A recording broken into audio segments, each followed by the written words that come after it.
3 साल में 36 महीने हो गए। अमर भाई की जो सबसे बड़ी खासियत मैंने पिछले 3 वर्षों में इनके साथ काम करते हुए देखी, ये किसी की लकीर को छोटा करने में विश्वास नहीं करते, अपनी बड़ी लकीर खींचने में विश्वास करते हैं। और मैंने, आप सभी ने इस सदन में एक से अधिक बार जो हमारे पीछे पटल लगा हुआ है, जो हमारे से पहले चेंबर के पूर्व अध्यक्ष रहे हैं, इन सभी के लिए उनके मुंह से हमने सम्मान की बात सुनी है।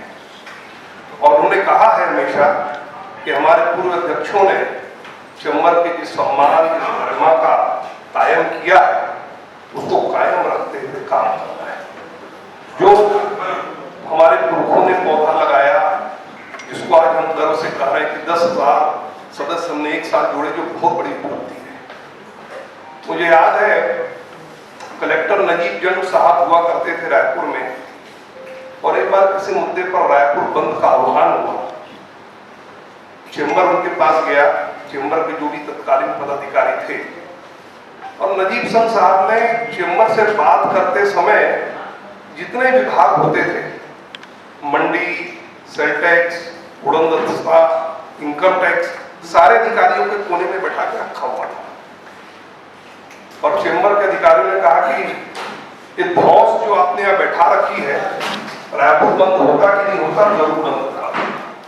तो चेंबर के उस समय से लेके आज जो सफर हमने तय किया है कि मुख्यमंत्री हाउस से भी हम समय मांगते हैं तो चेंबर को प्राथमिकता से मिलता है। हर पॉलिसी को जब हम तय करते हैं तो चेंबर की राय पूछी जाती है, और निश्चित रूप से जैसे सदस्य होते हैं, जैसी जनता होती, वैसे ही नेतृत्व मिलता है। आप सभी ने मिलकर, हम सभी ने मिलकर एक नेतृत्व चुना है, और फिर वक्त है कि हम हमारे नेतृत्व का चुनाव करें। व्यापारी वर्ग सबसे बुद्धिजीवी, सबसे समझदार, लाभ हानि का नुकसान करने वाला और सारी चीजों का विश्लेषण करने वाला बन गया। जैसा अजय भाई ने कहा कि आज तो जश्न मनाने का दिन है, विक्रम भाई ने थोड़ी सी बात कही, तो मैं सिर्फ एक ही बात कहना चाहूंगा कि जिस चीज को लेकर भी सबसे ज्यादा विवाद खड़ा किया जा रहा है कि चेंबर का संविधान संशोधन, मैं उस कमेटी में था, और मैं आप सबसे पूरी जिम्मेदारी के साथ कहना चाहूंगा कि पिछले 1.5 साल में हम लोग यहाँ पर दर्जनों बार बैठे, एक एक शब्द, एक एक लाइन पर हम बात करते थे, और जितने भी जो कुछ संशोधन किए गए हैं वो संस्था के दूरगामी भविष्य और दूरगामी हित को रख के उसमें प्रावधान सारे किए गए हैं। उसमें किसी प्रकार का कोई व्यक्तिगत, किसी का हित अहित देखने का कहीं भी कोई भी दृष्टिकोण नहीं रहा। जितनी उसमें विधिक मापदंड थे सबका पालन किया गया।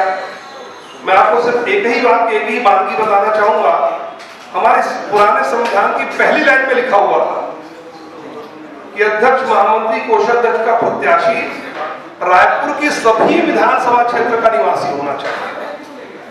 ड्राफ्टिंग करने वाले चाहते थे कि किसी एक रायपुर के किसी एक विधानसभा क्षेत्र का निवासी होना चाहिए, लेकिन टेक्निकल था सभी विधानसभा क्षेत्र।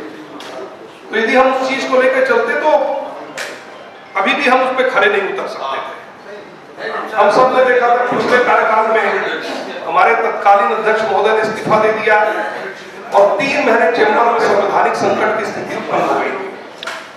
आप सब गवाह हैं उस चीज के कि चेंबर अध्यक्ष इस्तीफा देगा तो किसको देगा, उसके बाद एसओपी क्या होगी, क्या उसका प्रोसीडिंग होगा, उसके बारे में हमारे पास कुछ भी क्लियर कट गाइडलाइन नहीं थी।